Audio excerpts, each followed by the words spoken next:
একটা পাগলা চণ্ডী আছে বাংলাদেশে, তার নাম হচ্ছে গিয়াসউদ্দিন তাহারি। কখন যে ড্যান্স করে, কখন যে কেক কাটে, কখন যে নাচ করে, ও হারামখোর নিজেই বেটা হলে এসো বাংলাদেশ থেকে আমার মাদ্রাসায় আমার সাথে বসবে।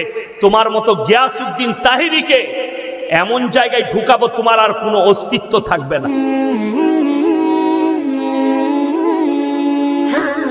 একজন বড় স্কলার বাংলাদেশে, তার হচ্ছে শেখ আহমদুল্লাহ।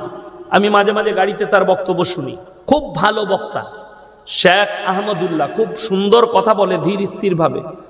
তো তিনি একটা প্রোগ্রামে বলেছেন আল্লাহর হাবিব সাল্লাল্লাহু আলাইহি সাল্লামকে আল্লাহ তাআলা 40 বছর বয়সে নবুয়ত দান করেছে। কত বললাম? 40 বছর। যারা মনে করেন আমি ফিতনাবাজ, আমি ফিতনাবাজ নয়, আমি ফিতনা করি না। আপনি দেখুন একটা পাগলা চণ্ডী আছে বাংলাদেশে, তার নাম হচ্ছে গিয়াসউদ্দিন তাহারি। কখন যে ড্যান্স করে, কখন যে কেক কাটে, কখন যে নাচ করে, ও হারামখোর নিজেই জানে না। সে কদিন থেকে দেখছি গালি দিচ্ছে। কি বলছে? আল্লাহর নবী জন্ম থেকে নবী। আপনারা জানেন এই যে ইয়াসিন বসে আছে, আপনারা বসে আছেন, আমাদিকে আগে সৃষ্টি করা হয়েছে না রূহটাকে? কথা বলে না? রূহটাকে। তাহলে কয়েকশো হাজার বছর আগে আল্লাহ রূহকে আগে সৃষ্টি করেছেন। জোরে বলুন না সুবহানাল্লাহ।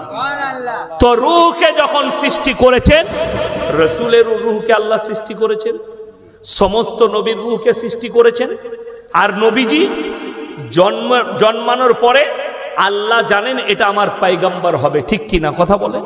আল্লাহ জানেন পয়গম্বর হবে, এবং তিনার বংশধররা, পরিবারের লোকরা বুঝতে পেরেছিলেন ইনি কোনো সাধারণ ছেলে নয়, ইনি একজন মহামানব হবে। এটা তারা অনুভব করেছিল। আল্লাহ নবুয়ত দিলেন। যদি জন্মানোর পর থেকেই তিনি যদি নবী থাকতেন, তাহলে কোরআনটা নবুয়ত পড়ার পাওয়ার পরে কেন অবতীর্ণ হলো? এই পাগলাকে বুঝাবে কি? আসল কথা তা নয়। কি বুঝলেন? গাঁজা একটু বেশি খেলে যা হয়, আমি বললি খারাপ বলবি, কিন্তু আপনি শরীয়তটাকে শরীয়ত ভাবেননি। আপনি নিজের মতো করে নিতে চাইছেন। মন চাই জিন্দগি, মন চাই জিন্দগির নাম ইসলাম নয়, রব চাই জিন্দগির নাম ইসলাম। ইসলাম হচ্ছে পরিপূর্ণ একটা জীবন ব্যবস্থার নাম। আপনার নামাজ, রোজা, উঠা বসা, খাওয়া দাওয়া, আখলাক, ব্যবহার, চরিত্র, মিলামিশা, সবটার নাম ইসলাম। আর এই ভণ্ডরা সব শেষ করে দিয়েছে। জলঙ্গি থেকে আমাকে ফোন করে বলছে তোমাকে মুনাজারা করতে হবে। কার সঙ্গে? কবে বসবে? বলছে বাংলাদেশ থেকে গিয়াসউদ্দিন তাহারি আর আলাউদ্দিন জিহাদিকে আনবে। আমি বললাম ওই মাল কটাতে হবে না, তোদের যে শুয়ে আছে বেরেলিতে, আহমদ রাজা বেরেলভিকে তুলে লিয়াই কবর থেকে, তবে শওকতের বেটাকে জব্দ করতে পারবি। তাও পারবি নাকি সন্দেহ আছে, তা না হলে পারবি না। কবর পুজোটা ছাড়ো, কবরে সিজদা ছাড়ো। যারা আল্লাহ ছাড়া অপরের কাছে ভালো মন্দ চান, আমাকে গালি দেওয়ার আগে সকালবেলায় গিয়ে কোরআনের আয়াতটা পড়বেন।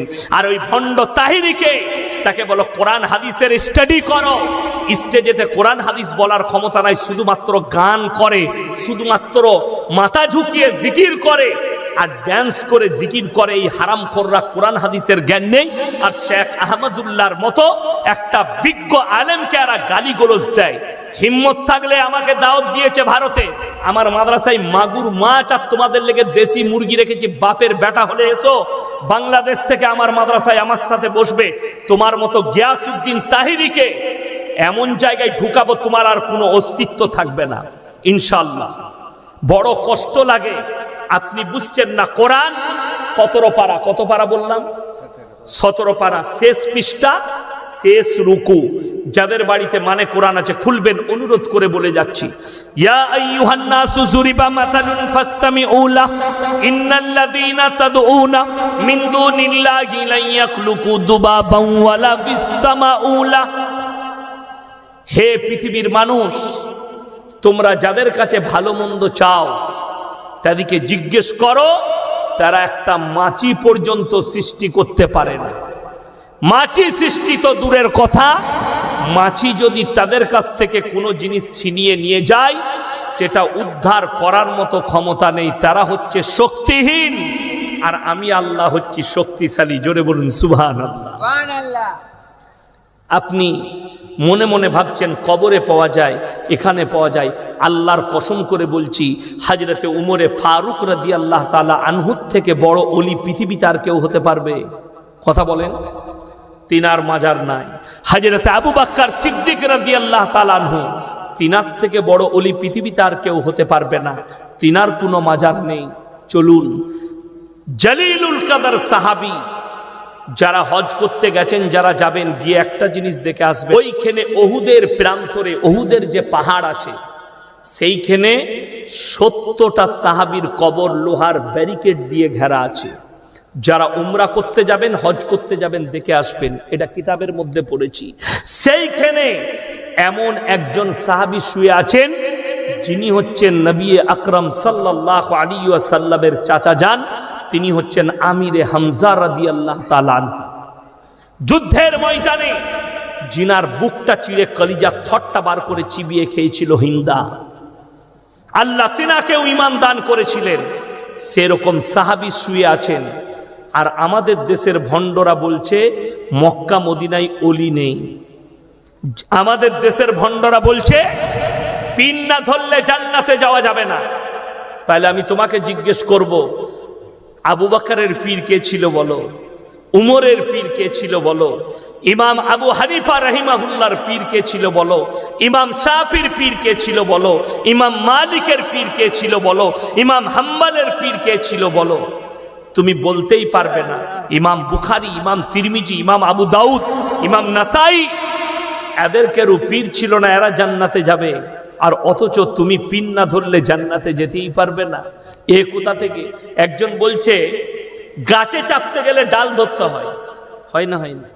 একজন উদাহরণ দিচ্ছে আমাকে, বলছে তুমি যদি দুতলা ছাদে চাপো, সিঁড়িতে চাপো না কিসে চাপো? আর হ্যাঁ, সিঁড়ি দিয়ে চাপি। বলছে যখন সিঁড়ি দিয়ে ছাদে চাপতে হয়, তাহলে আল্লাহকে পেতে গেলে পীরু ধরে ধরে যেতে হয়। আমরা যদি এটা ঠিক হয়, যে বাড়িটায় লিফট আছে, বুর্জ খলিফায় লিফট আছে, লিফট বুঝতে পারেননি, সে তো সুইচ টিপে মাল উপরে চলে যাবে, তাকে তো আর সিঁড়ি লাগছে না। এমন তাহলে তারটা কি হবে? কথাটা বুঝতে পারেননি? আমি লিফটে চাপবো। যারা মনে মনে করছে যোগাযোগের রাস্তা, কোরআনের দলিল দেন। আল্লাহর কসম করে বলছি, এমন একটা দলিল দেবো তোমার ভণ্ড পীর আর কাটতে পারবে না। সূরায়ে সিজদা, কোন সূরা বললাম? সিজদা 21 পারা। তাতাজাফা জুনুবুহুম আনিল মাদাজি ইয়াদউনা রাব্বাহুম খাউফান ওয়া তামাআ ওয়া মিম্মা রাযাকনাহুম ইউনফিকুন। আল্লাহ তাআলা এখানে বললেন, ডাইরেক্ট আমার সঙ্গে সম্পর্ক করার রাস্তাটা আমি আল্লাহ বলে দিচ্ছি। জোরে বলুন সুবহানাল্লাহ।